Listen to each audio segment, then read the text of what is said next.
Gálatas 5, 22, né?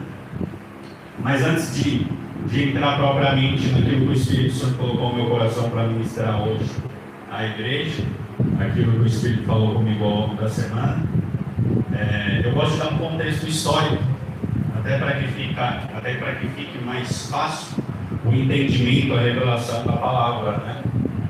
Para entendermos o porquê das coisas. Então, olhando para o contexto histórico ali, o apóstolo Paulo estava diante de um momento em que o cristianismo estava nascendo como uma ramificação do judaísmo, e por conta disso, Paulo acabou recebendo de Jesus algo que, digamos assim, como uma incumbência de fazer essa transição. Então, o apóstolo Paulo, que era seguidor ferrenho do judaísmo, ele tem um encontro real com Jesus, aquele encontro transformador, e a partir de então, ele começa a ser um defensor do Evangelho de Cristo. E essa incumbência de fazer essa transição acabou gerando alguns conflitos, porque existiam muitos judeus que creram em Jesus, que Jesus era o Messias, que ele realmente era o Cristo. Existiam muitos discípulos, mas tinham alguns que eram muito apegados à lei, à palavra escrita.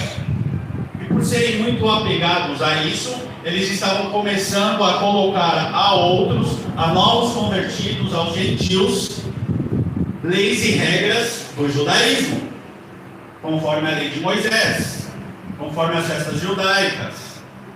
Até circuncidar-se, eles estavam exigindo daqueles que estavam sendo novos convertidos. Então, nesse contexto, eles começam a duvidar, a questionar a autoridade de Paulo quanto apóstolo. Eles falavam: olha, esse aqui nem andou com Jesus, ele nem está entre os 12.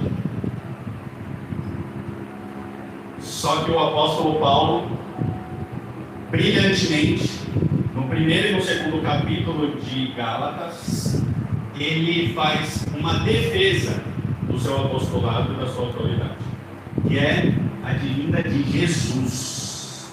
Só isso. Só isso. Ele teve um encontro real com Jesus, e a partir daí, o apóstolo Paulo começa a ministrar o Evangelho de Cristo. Ele teve um encontro transformador. E aí, nos capítulos posteriores, Paulo começa a fazer mostrar a contrariedade, fazer uma comparação entre a lei e a fé, entre a carne e o espírito, entre o interior e o exterior.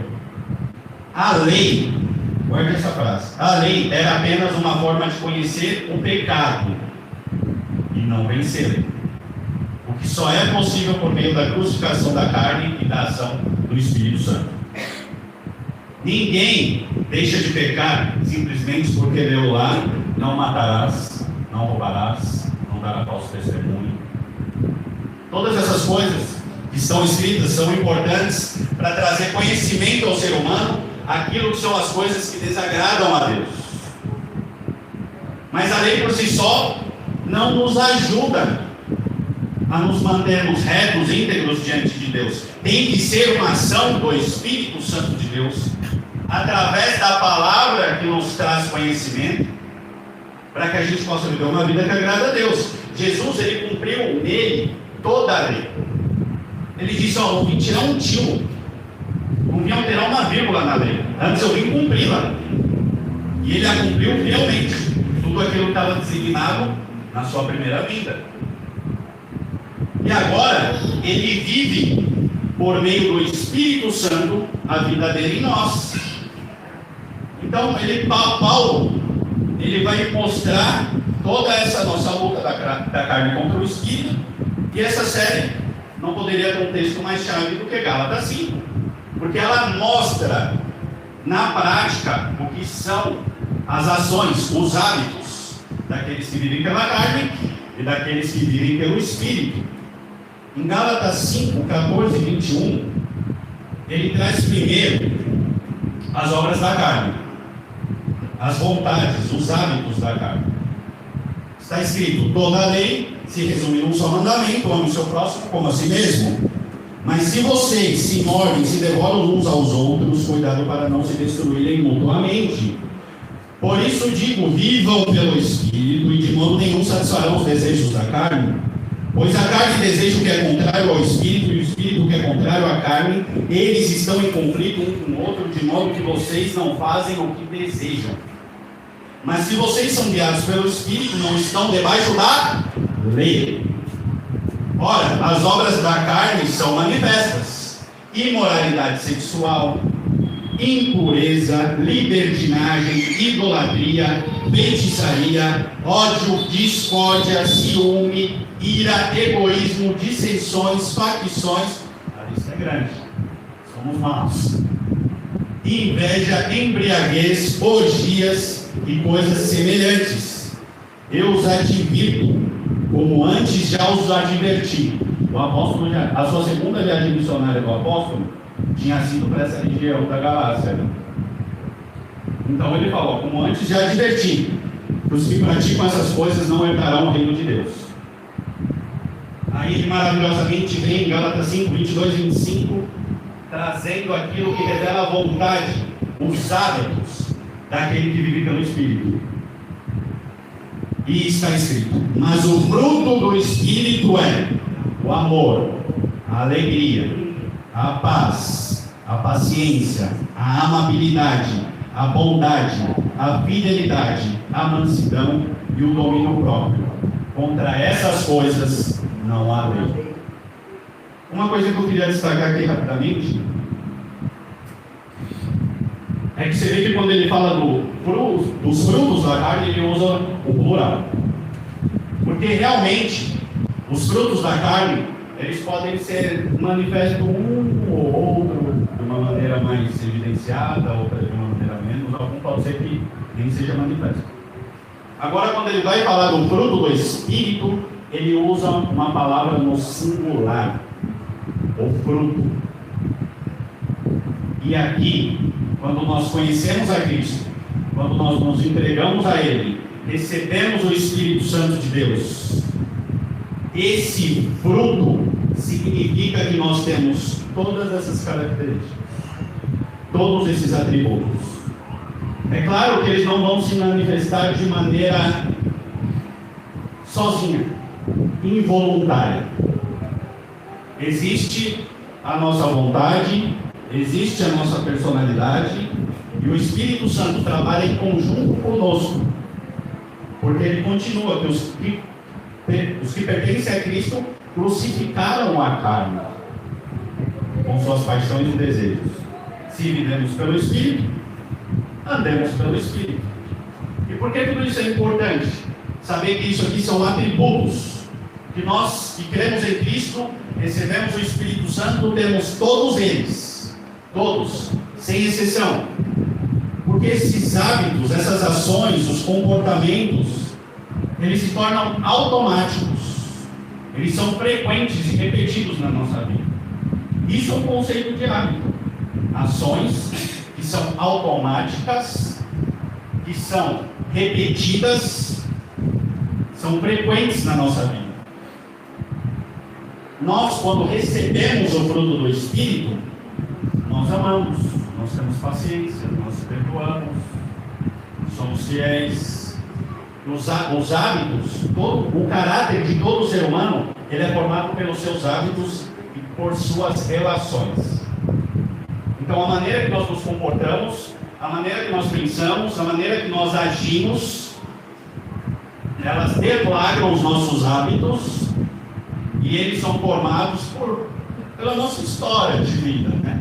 Desde quando era pequeno, pelas nossas relações, as coisas que nós vamos fazendo, isso vai formando os nossos hábitos. E aí, Gálatas 5:22 nos revela que os atributos, eles devem se tornar habituais nas nossas vidas, a fim de formar em nós o caráter de Cristo, através da ação do Espírito Santo. É para isso que que os atributos de Deus revelados em Gálatas 5:22, eles são compartilhados conosco para que nós vivamos uma vida de maneira semelhante a Cristo. Os atributos que Deus compartilha aqui conosco, eles são chamados de, a nível de conhecimento, atributos comunicáveis de Deus. O que isso significa? São os atributos que Deus possui e divide com alguém. Ele divide conosco. E tem os atributos incomunicáveis, é aqueles que Deus não divide com ninguém. Por exemplo, a onipresença, a onisciência, a onipotência. São atributos de Deus que Ele não divide com ninguém, são incomunicáveis. Agora, os atributos comunicáveis, eles são aqueles que Deus divide conosco, para que nós sejamos a imagem e semelhança do seu Filho amado, Cristo Jesus, por intermédio da ação do Espírito Santo em nós, e para que as nossas relações com o corpo, com a igreja, com as outras pessoas, sejam pautadas por esses hábitos, por esses atributos. E isso é maravilhoso, né, amados? Eu não sei vocês, mas eu fico radiante com isso. Porque realmente Deus nos enviou um ajudador, um como Ele, para que a gente pudesse viver de maneira que agrade a Deus. Fidelidade, na Bíblia, ela significa lealdade, confiabilidade. Ela é usada para descrever a atitude característica de quem é fiel, confiável. No Antigo Testamento, a palavra que foi traduzida como fidelidade era do termo hebraico emuná, que significa certeza. Já no Novo Testamento, a palavra traduzida é do termo grego pistis, que significa lealdade, confiabilidade. Olhando para o dicionário de Oxford, diz que fidelidade é a constância nos compromissos assumidos com o outro. É a característica do que é fiel, do que demonstra zelo, respeito por alguém, por algo, lealdade. É constância de hábitos e atitudes. E aí, até aqui, sabendo de tudo isso, tendo todas essas informações, a pergunta que eu queria deixar no nosso coração para irmos refletindo é: o que te faz ser fiel? O que te faz ser fiel? No que você aplica a fidelidade? Tendo esses conceitos em mente, pense um pouquinho nessas duas perguntas. O que te faz ser fiel? No que você aplica a fidelidade? Eu acho fascinante como as torcidas organizadas são fiéis aos seus clubes de futebol. Eu gosto muito de esporte. Vou contar um trauma aqui, eu tenho um trauma de não ter sido um esportista profissional. Eu gosto muito. Se estiver passando peteca, eu assisto. Se der, eu jogo. Se estiver passando tênis, eu assisto, eu jogo. Futebol. Acho que eu não sou tão bom neles, Diego. Por isso que talvez eu não fique profissional, não fui profissionalizado em nenhum deles. Eu já mandei um vídeo pro Dodô. Mando umas cestas de churrasco de vez em quando no basquete. Guardo umas bolas no ângulo, Jefferson, no futebol. Eu gosto muito de esporte, gosto de praticar esporte. Hoje em dia não tenho tanto tempo não, viu? São 3 criaturinhas lindas ali que não poucos trabalham, uma esposa maravilhosa que dá o tempo também. Mas é uma bênção na minha vida. E aí eu fico fascinado, porque às vezes você vê, eu sou corintiano, graças a Deus, é a única, desculpa a palavra, mas a única,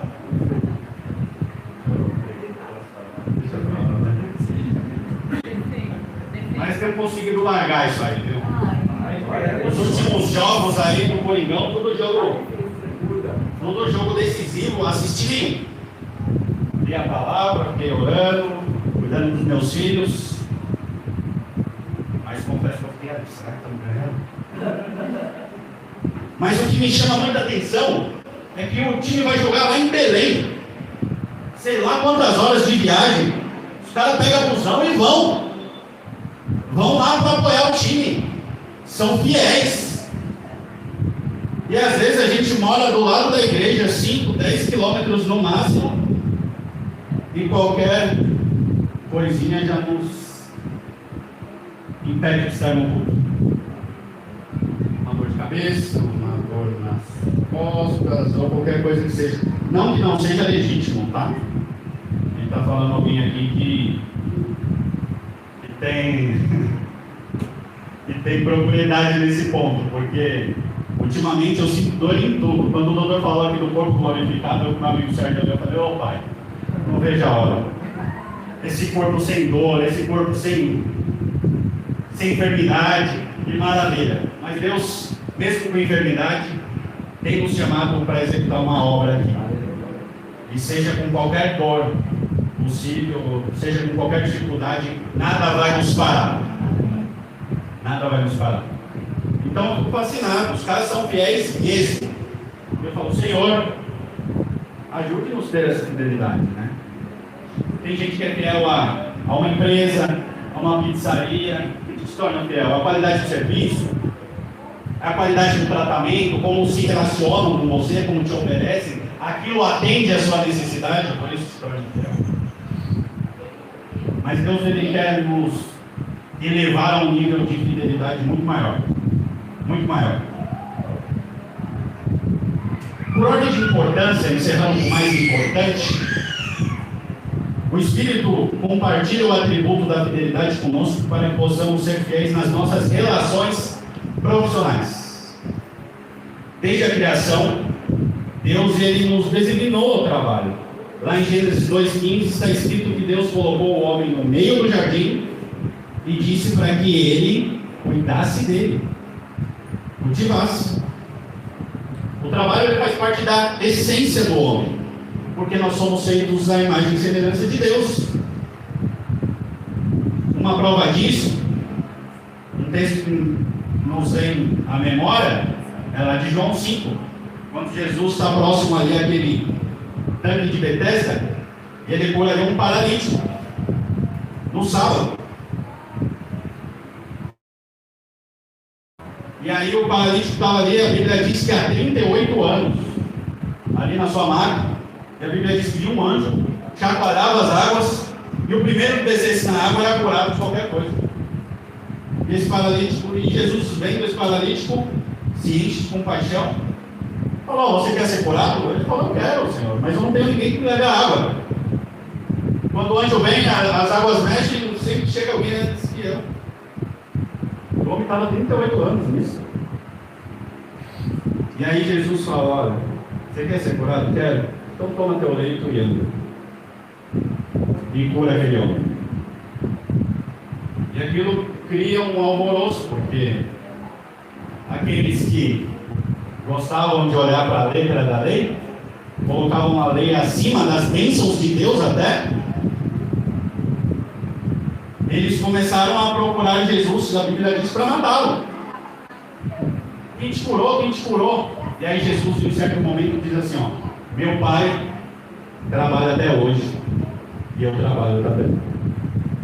É claro que ali no contexto, Deus está falando do sábado, mas também está falando de toda a história da humanidade até aqui. Deus está sempre trabalhando por nós, trabalhando para alcançar o perdido, trabalhando para abençoar a sua vida, trabalhando para te tornar a imagem e semelhança de Cristo Jesus. Ele está sempre trabalhando. Então, por isso, nós devemos trabalhar também. Agora, existem várias formas de trabalho. Não vou entrar aqui, não a gente vai se alongar demais. Existe CLT, existe empresário, profissional liberal, autônomo, existe aqueles trabalhos que não são assalariados. Eu confesso que são os que mais me cansam. Os trabalhos de casa são terríveis. Limpar a casa, lavar. Eu compartilho tudo com a Roberta. Eu ajudo em tudo que tem que fazer em casa. Aliás, eu desafio qualquer um que viva disso limpar a casa melhor que eu. Desculpa, vou deixar claro. Mas eu sou enjoado para limpar. Já que é para fazer, vamos fazer bem feito. Eu ponho tudo para cima, monto tudo no lugar. Uma vez eu tirei o fogão, fiquei curtindo, tirei do lugar, limpei lá atrás do fogão, limpei tudo. E Mas existe o trabalho não assalariado e também Deus nos abençoa por isso. Né? Então o trabalho é uma bênção, faz parte da nossa essência. Agora, a maneira que nós nos relacionamos com as pessoas, a maneira como nós tratamos desses compromissos, deve ser com fidelidade. Se alguém me contratou para fazer um determinado serviço, que eu faça aquele serviço para o qual eu fui contratado.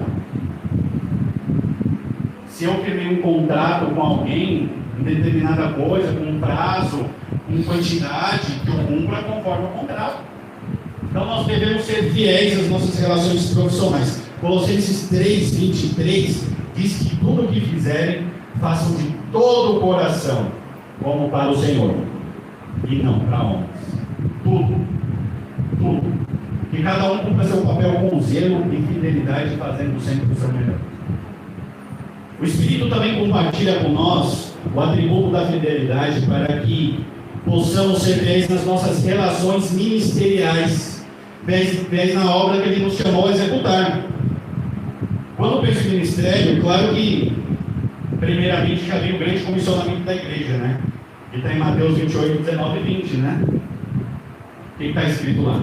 Dando ide por todo o mundo, pregai o Evangelho a todas as nações, batizando-os em nome do Pai, do Filho e do Espírito Santo, ensinando-vos a tudo quanto vos tenho dito.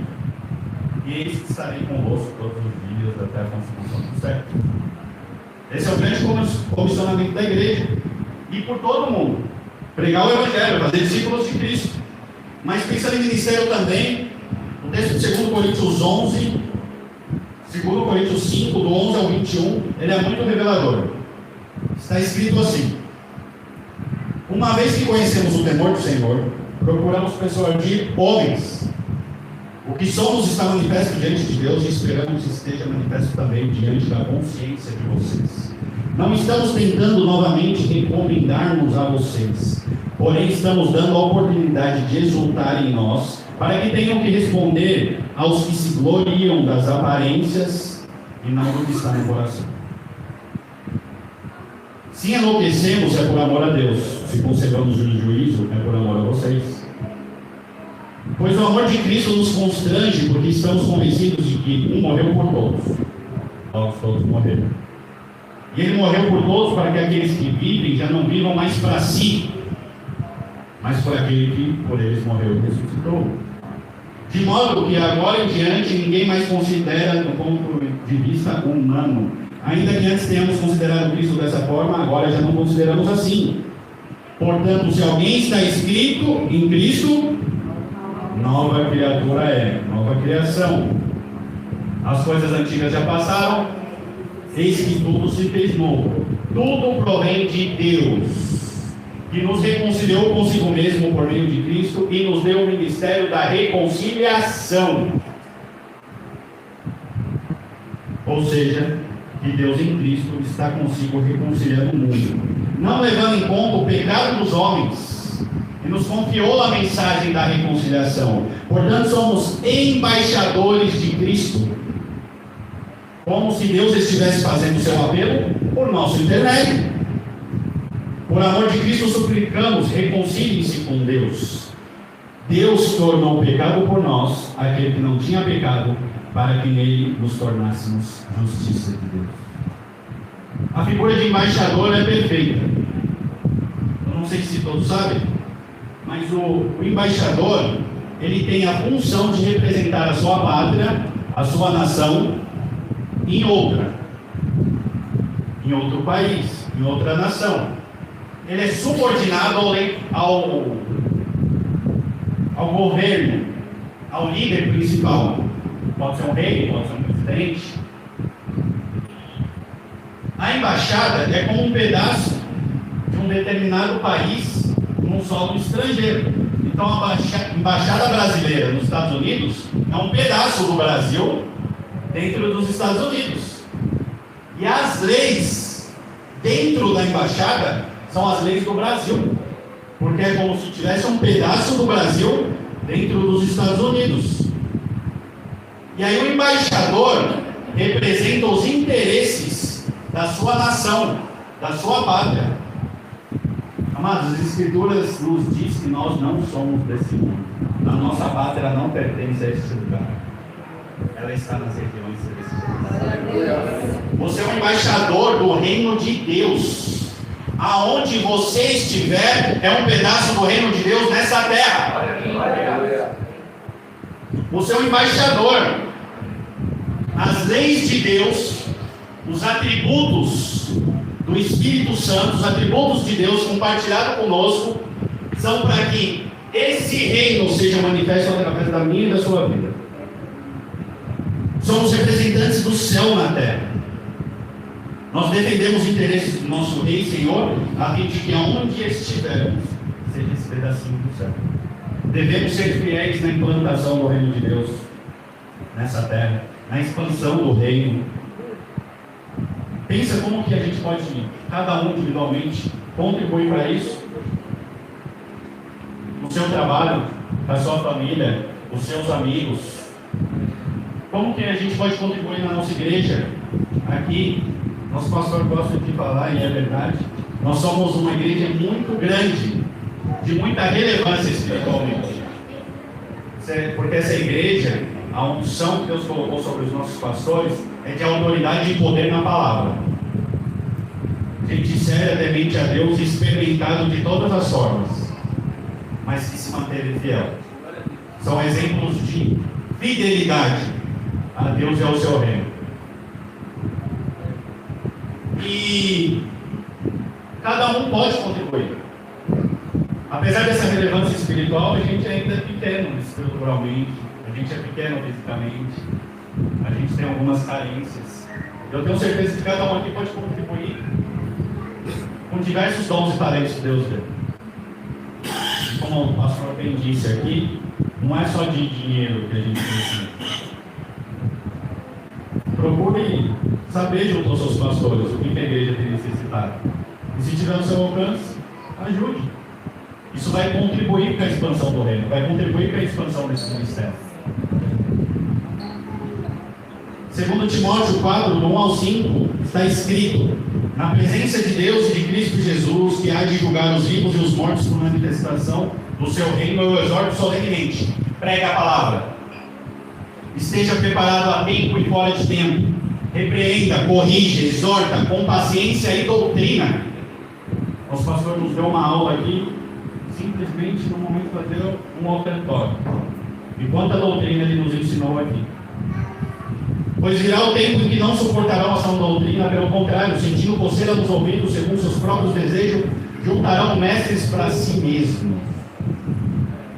Vocês, porém, sejam sóbrios, suporte os sofrimentos, faça a obra de uma evangelista e cumpra plenamente o seu ministério.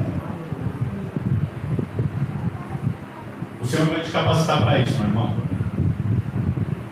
O Espírito Santo, através dos atributos de Deus, vai te capacitar para isso. Mas a gente precisa exercitar. A gente precisa buscar Deus, ler a palavra, orar. Se eu orava meia hora, eu tenho que começar a orar uma. Se eu orava uma, eu tenho que orar duas. Se eu orava três, eu tenho que orar quatro. Passar o dia inteiro orando, o caminho de orando, fazendo o meu trabalho orando.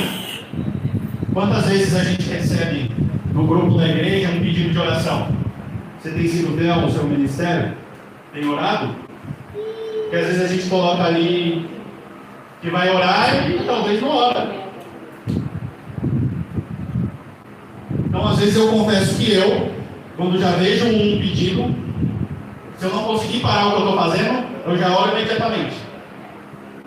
Fazendo aquilo que eu estiver fazendo no momento. Às vezes eu estou trabalhando, chega uma mensagem e eu, com a mente orante, começo a orar por aquela pessoa e por aquela necessidade. Se eu não fizer na hora, esquece. Depois eu sou engolido pela rotina do dia a dia e eu vou fatalmente esquecer. Então, como eu tenho um compromisso com essa igreja, um grupo de homens aqui que se junta às terças, tem um compromisso com oração, um compromisso com Deus, já na hora dele a gente já vai, já ora. O Espírito Santo de Deus, ele também compartilha o atributo fidelidade para que nós possamos ser fiéis nas nossas relações familiares. É que eu queria dividir em três níveis. De filhos para pais, de pais para filhos, e de cônjuge, e de mulher, marido e esposa. Está escrito em Gênesis 2:24, deixará o homem seu pai e sua mãe e se unirá a sua mulher. Eles se tornarão uma só carne. Aqui Deus instituiu a família tradicional. A família tradicional ela é monogâmica e heterossexual. É um homem e uma mulher que se juntam, deixam pai e mãe e se juntam e formam uma só carne. Aqui já está constituída uma família nova, com os seus filhos. Tendo a família como plano, em relação filhos para pais, está escrito, Efésios 6, 1 ao 3. Filhos, obedeçam seus pais no Senhor, pois isso é justo. Honra teu pai e tua mãe, este é o primeiro mandamento com promessa, para que tudo te ocorra bem e tenhas vida longa sobre a terra. Olhando para a relação pais para filhos, de maneira prática, os pais precisam ter zelo e compromisso na criação de seus filhos à luz da palavra. O próprio Efésios 6,4 diz: pais, não irritem seus filhos, antes criem-no segundo a instrução e conselho do Senhor. Provérbios 22,6: educa a criança no caminho que ela deva andar, e quando adulta, ela não se desviará dele.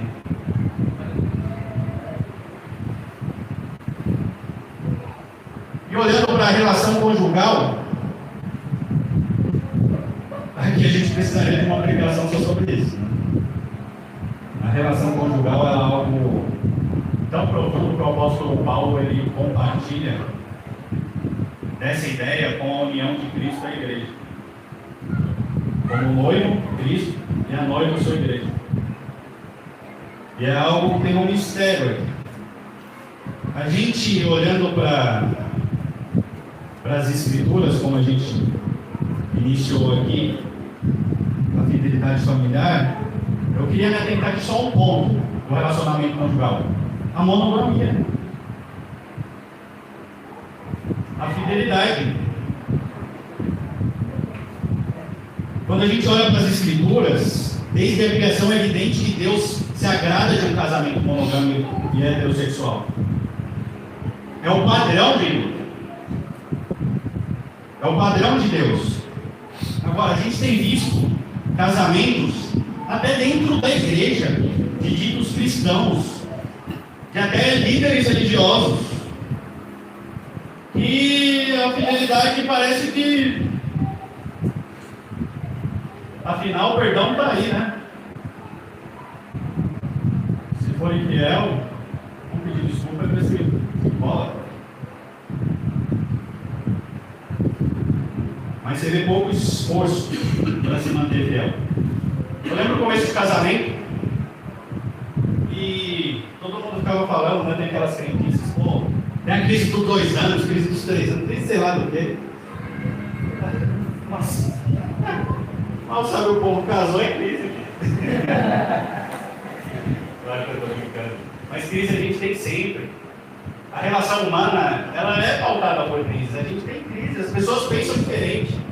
Por isso que os atributos do Espírito Santo, os atributos de Deus, são totalmente necessários e a gente precisa praticar para poder se relacionar bem com Deus e bem com o próximo. São os 2 mandamentos que Deus resumiu a lei: amarás o Senhor teu Deus de todo o teu coração, de toda a tua alma, de todo o teu entendimento. Esse é o primeiro mandamento. E o segundo, amarás o teu próximo como a ti mesmo. Então toda a lei está resumida nesses 2 mandamentos. Nosso Deus é um Deus relacional, Ele é um Deus de relacionamento. Ele prima por isso. Tanto que o amor dele é tão grande que ele nos criou, porque ele queria se relacionar. Deus nunca precisou de nada. Ele é autossuficiente nele mesmo. Ele não precisa de nada. Ele não precisa dos nossos louvores, do nosso dinheiro, da nossa vida, da nossa fidelidade. Ele não precisa de nada disso. Ele é autossuficiente. Mas ele é tão amoroso, tão cheio de vontade de se relacionar, que ele nos criou. E a maneira certa de nos relacionarmos com ele e com o próximo é só através da palavra, da observação da palavra. E aí, numa daquelas crises, era só eu e ela, e eu lembro que ela, bom, depois das discussões a gente se entendeu. E E aí eu lembro que em uma certa conversa ela me perguntou: você manteria a sua aliança, mesmo se você fosse infiel, estivesse se sentindo infeliz, estivesse se sentindo infeliz no casamento? Pergunta, né? Interessante. Só que eu estava naquele primeiro amor, sabe? Cheio do amor de Deus. Não era recém-convertido. Não que esse amor tenha se apagado. Mas eu falei para ela assim: com certeza. Eu fiz uma promessa diante de Deus, diante de homens. Eu firmei uma aliança com você. Eu fiz um juramento, que é comum em todos os casamentos. É de ser fiel, independente da situação, e até que a morte nos separe. E para isso eu tenho que te matar. Não, mas aí, nunca pensei em separação. Nunca.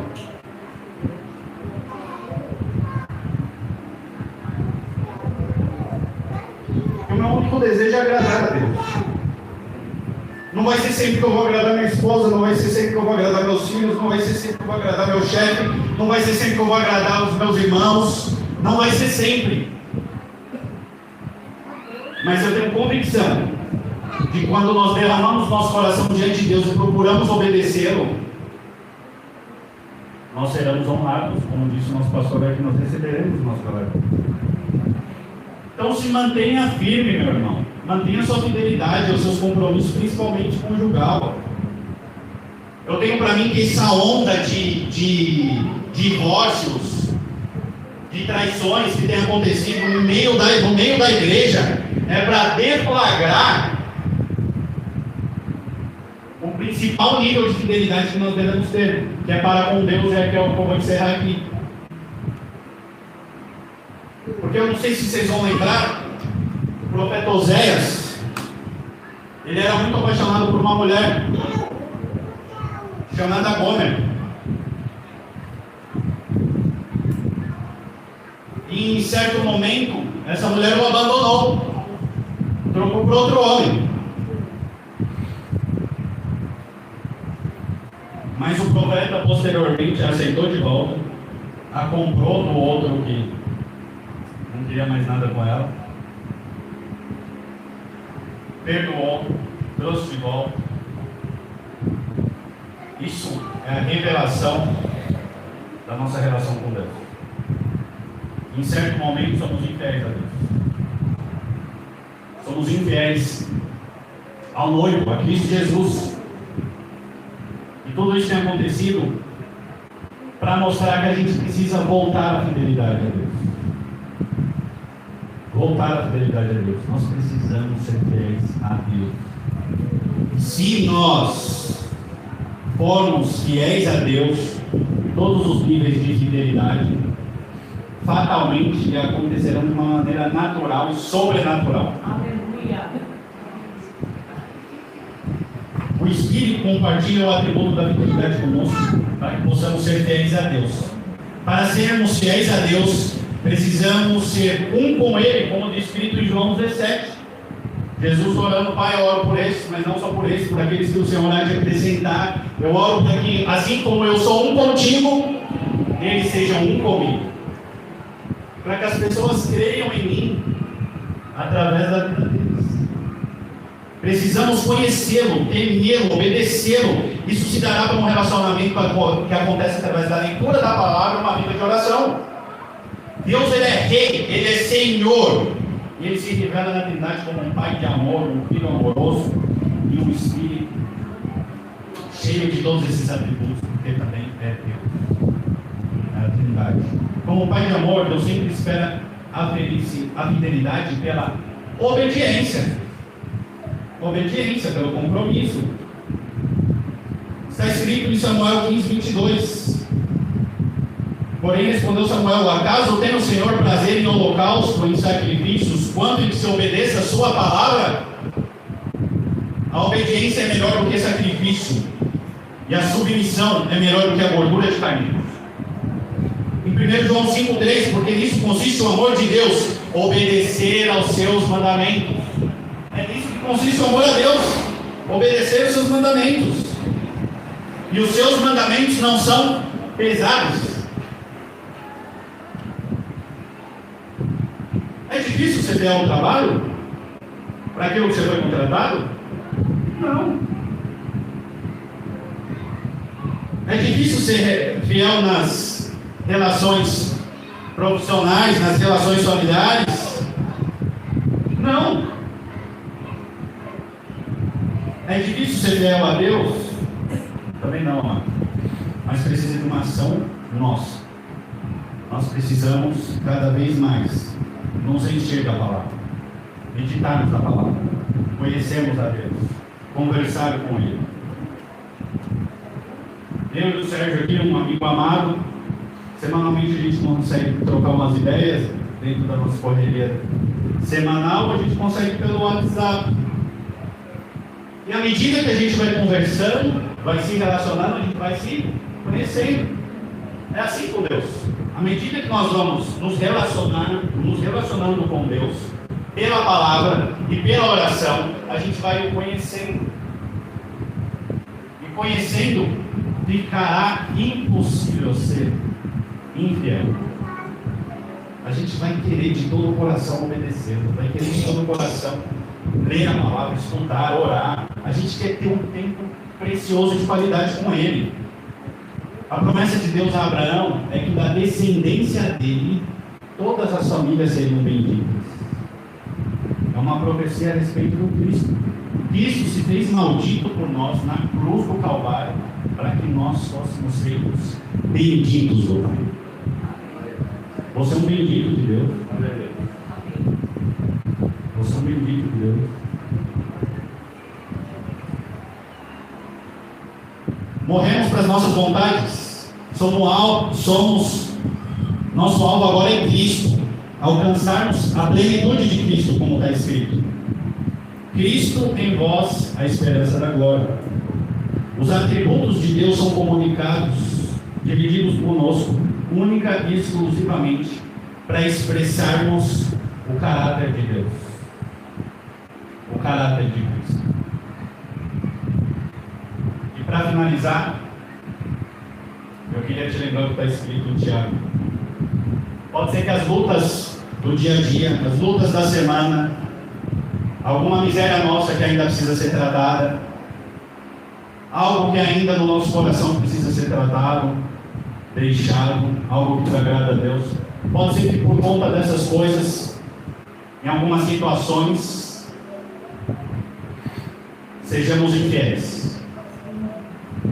Mas está escrito: embora sejamos infiéis, Ele permanece fiel, porque Ele não pode negar-se a si mesmo. A promessa é que se você se arrepender, confessar os seus pecados, Ele é fiel e justo para vos perdoar os pecados e vos purificar de toda injustiça.